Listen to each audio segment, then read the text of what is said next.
I'm going to jump into the session. This is all about the secrets of Sefirat HaOmer, and it's this time that we're counting from Pesach to Shavuot, and these 49 days, but really 50 days, what that means, what we're leaving, what we're trying to bring in, what we're trying to achieve. And when we're breathing in, let's think about, if everybody wants to do that right now, let's take a breath inward and think about what we want to bring into our lives, and then we can breathe it out. Exhale, let it out.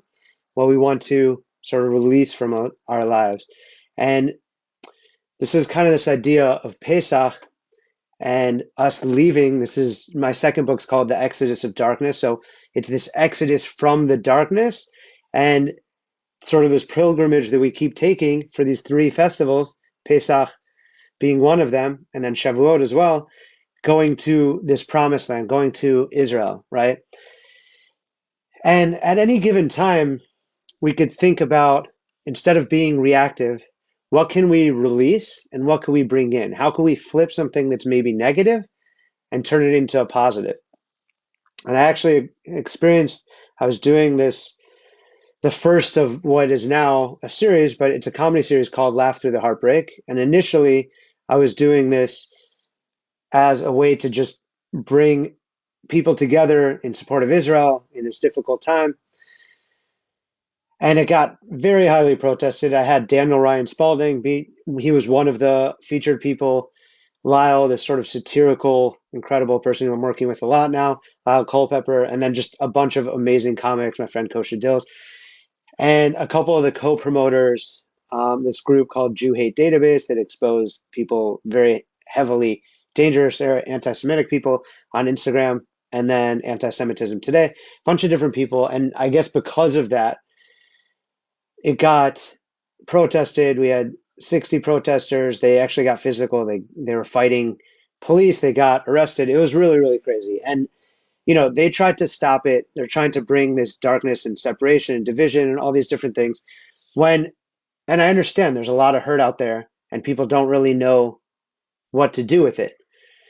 So instead of matching that darkness and negativity with exactly the same and yelling back or anything like that, we actually thankfully went through. I had 50 police officers. We had it barricaded, and I had 10 private security guards. So everybody was thank God safe. But really what it did was it actually brought us together, and it ended up being one of the most beautiful nights that I could remember, and it was crazy. And instead of stopping it, it actually really sort of lit a fire under, at least for me, to motivate me to continue to do this, bring people together, bring the light, bring the laughter, bring the love. And, it says prophecy only manifests through joy. So this is the state that we could bring the redemptive state through this joy, and always trying to bring meaning as well, but really come into the state of joy. And the Baal Shem Tov also talks about this, and Rabbi Nachman talks about this, that it's this idea of moving from the constricted consciousness to this sort of redemptive state, this expansive consciousness. And joy and laughter is something that does that. It opens us up to, because so often, especially in these states, when you see people in pain and hurt and maybe directing it in a completely distorted, misguided, misdirected way. But if you can actually relieve people of that, and a lot of times that's through dialogue, but sometimes it's through laughter, and it can open them up into this other space. So what we did, instead of bringing or matching that negativity, which Rabbi Nachman talks about in one of his lessons, maybe 271, it's this beautiful idea, this mashal, this analogy of this person that's coming to you. Imagine that they're your neighbor and that they're digging in their land, the dirt, to get under into your land because they can't go any other way. And if you think, let me get to them first, I'm going to dig on my side and get to them first, then you just did half the job for them. But if you look at this dirt, this earth, and Rabbi Nachman says that because earth, it's sort of mivatel, which means it's nullified. It's basically, it represents no ego because we could destroy it and we can abuse it and we can do all these different things, but yet it still provides nourishment, water, all these different things for us, these nutrients. So it continues to provide life and love. So if we look at that, and Rabbi Nachman says, instead of digging on your side to get to them, matching their negativity, instead of that, add dirt, add more shefa, add more love. If dirt and earth represents love, then add more of that, and it'll make their job twice as hard. And the Gemara says that whoever digs a ditch will fall in it, but it doesn't mean literally. It means that that person in the space that they're in, that will fall. The negativity could fall, and that love and that extra time and that pause and that non-reactive behavior, but more time to like think about it, you could actually influence them, and then you could come together in a space of peace. So Pesach are actually talking about the matzah, the chametz, what that means. So chametz is this dough, or the Talmud calls it the yeast in the dough, which rises and which is correlated to or alludes to someone's arrogance and pride. And in this 7 days, we're basically getting rid of all of that, and we're having this chametz. We're having this matzah that is called lechem oni, which is the bread of affliction, or the poor man's bread, which is this idea, again, of humility, of self-nullification, of coming to the space, removing the ego, and being open to the redemptive state.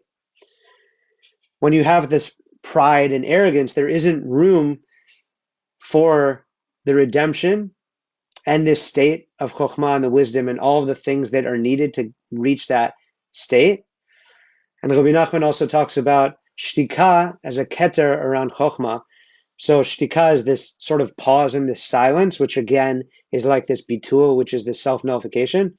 And this silence, this non-reactive behavior, and this removal of the ego or of judging every situation is the space in which chokhmah, in which wisdom can exist, and the keter around it, which means it's this protection around it. So shtika is the keter, so this sort of silence and this nullification is the protection around chokhmah, meaning instead of in every situation thinking you know what's best, you can remove your judgments and realize that everything is meant to be and Hashem knows best.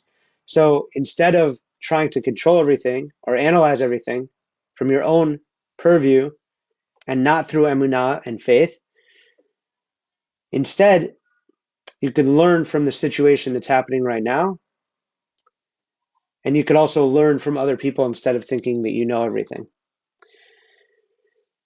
So chametz is this idea of this pride and this arrogance and knowing everything, right? And in Talmud Brachot, it mentions, as we mentioned, the yeast in the dough as this person's pride. So there's this prayer that we say that's amazing when we're burning the chametz. So it's this ritual that primes us to spend Pesach ridding ourselves of this spiritual chametz and our arrogance and pride. And it's important to face ourselves honestly as we do this.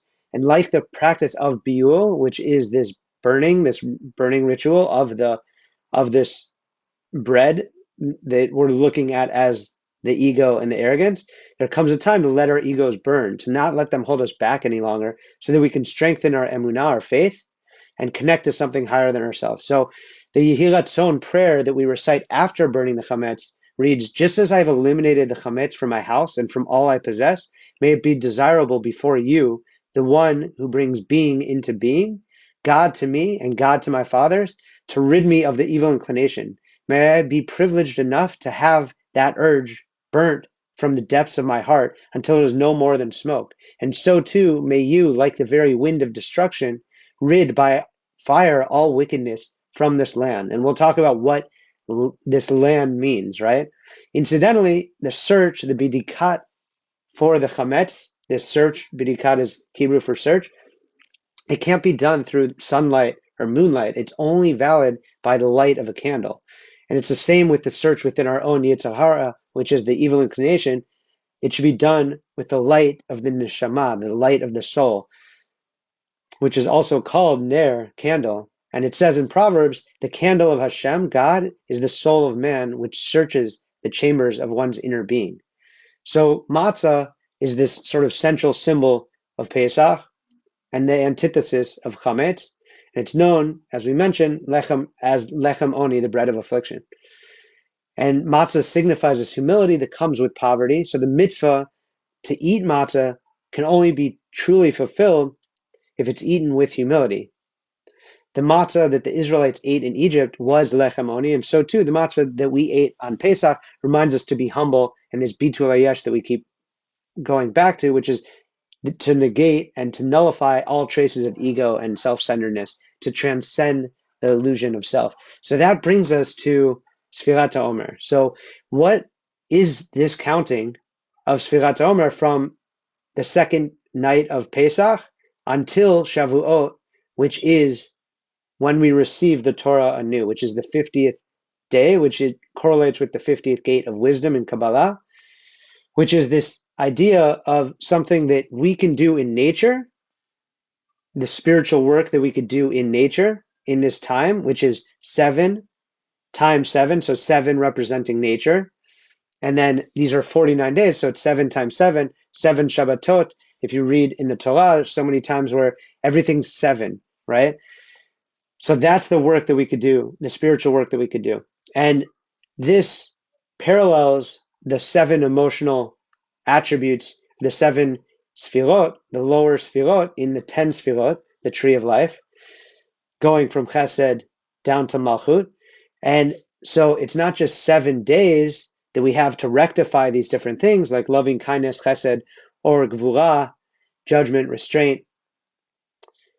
The idea of all of these things is they could be used for good or they could be used for bad.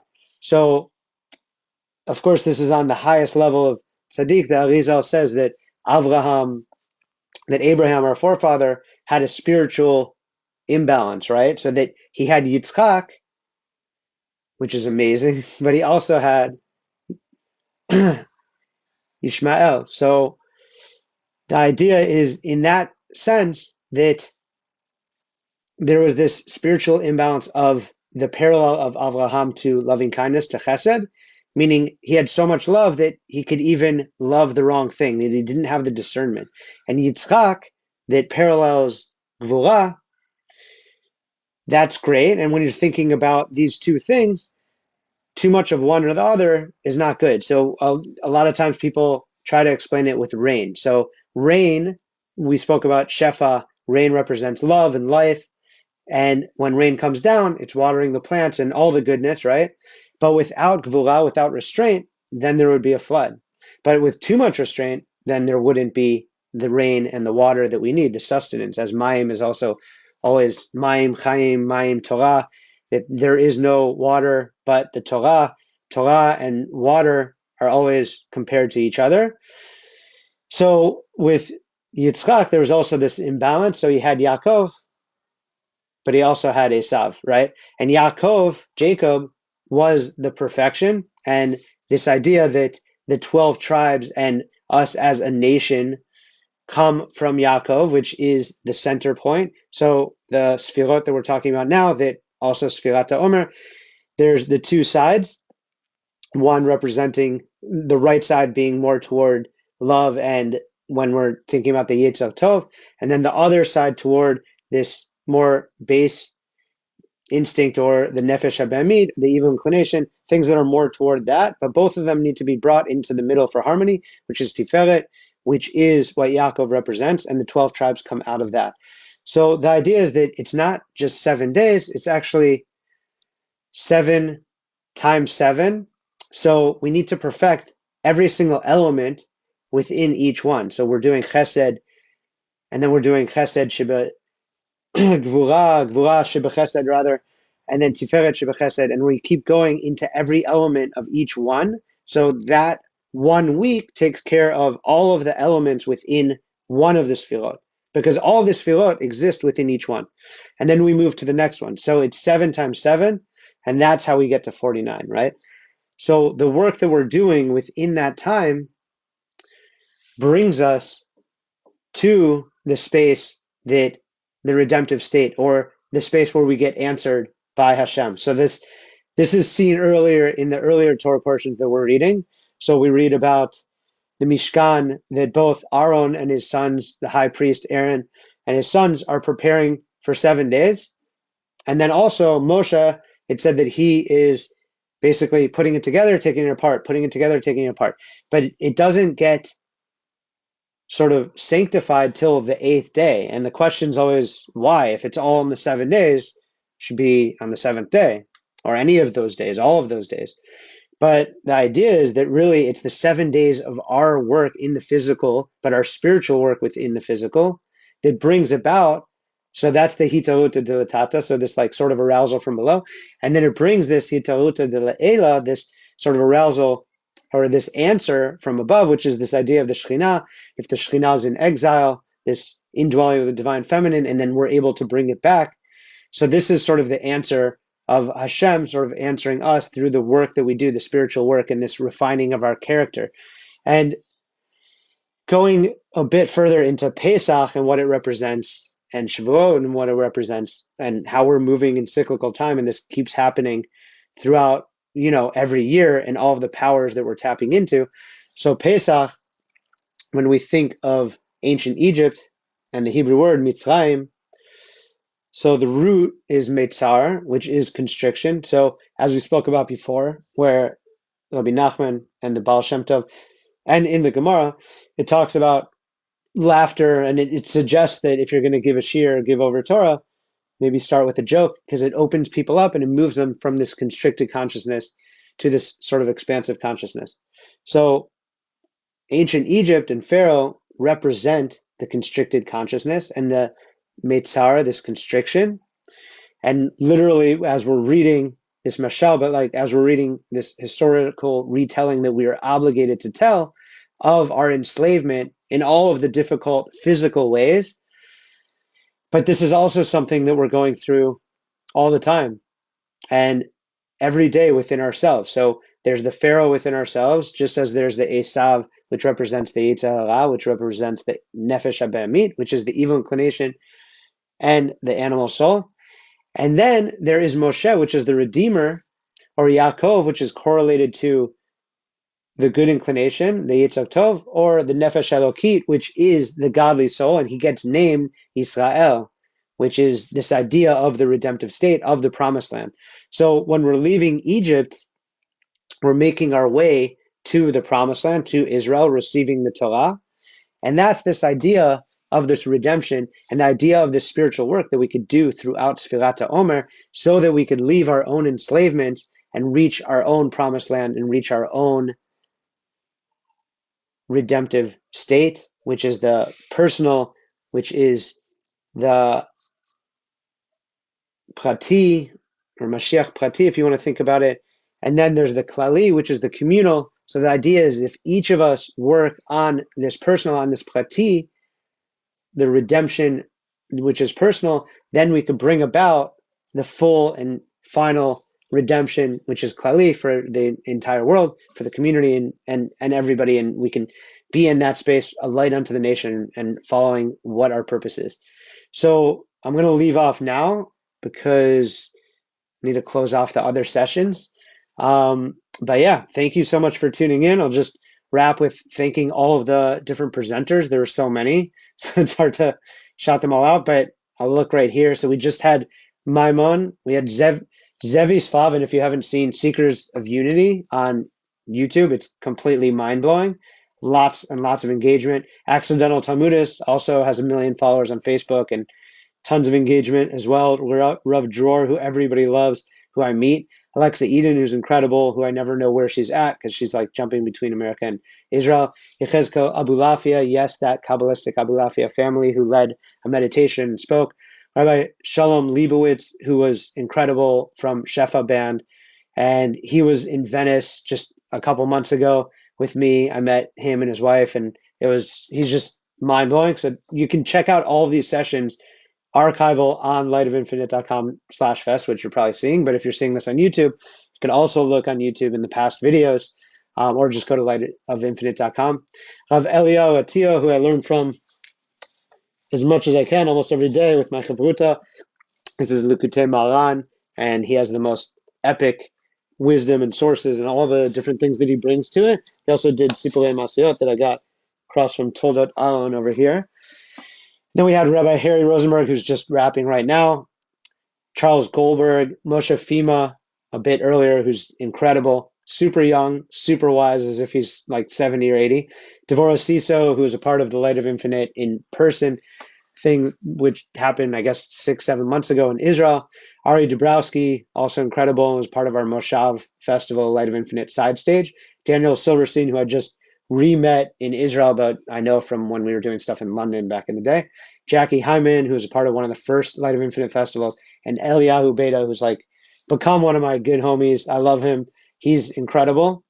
And you should check him out on Instagram and just what he shares and all that. It's really amazing. And I'll be hanging out with him in Nachlaot, God willing, soon for Shavuot. And hopefully I'll see you all there. I'm doing Laugh Through the Heartbreak over there at Stand Up Factory. God willing, Shir David Gadassi, who's just this incredible Yemenite singer who has like a lot of Breslov type influenced songs, who's just amazing. And then Shachar Hassan, who's the top comedian in Israel, and Matan Peretz, who I'm collaborating with to put it all together. And then we'll be doing another event called Solace, God willing, in Tel Aviv with Moshe Feiglin, which is going to be incredible. Probably another music thing and then another Torah thing. So you can keep up to with all of this stuff on my Instagram, which is just Erez Safar, or check out my website, which is the same, but .com. All right, love you guys, and we should receive the Torah anew and reach this redemptive state immediately.